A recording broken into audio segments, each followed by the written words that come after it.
तर hi guys, झाली माझी सकाळ जॉबला जाण्याची गडबड. तर ते सगळं सोडा, बाहेरचं व्ह्यू बघा किती सुंदर आहे. आणि सकाळी गॅस संपलेला त्याच्यामुळे चहा नव्हता भेटला मला. ते मम्मीला बोललं की मला काल रात्रीची चपाती आणि भाजी दे.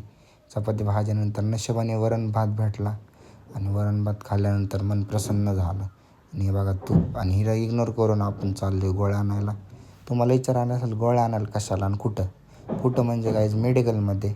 मला बरं नाही आहे त्याच्यामुळे मी गोळ्या आणायला गेलो आणि घरी गोळ्या आणल्या. आता आणल्यात तर म्हणलं खावंच तर लागतीलच, नाही तर मम्मीचं लाटणं येईल, चप्पल येईल तोंडावर. तर पटापट गोळ्या खाल्ल्या आणि झोप एवढी लागलेली.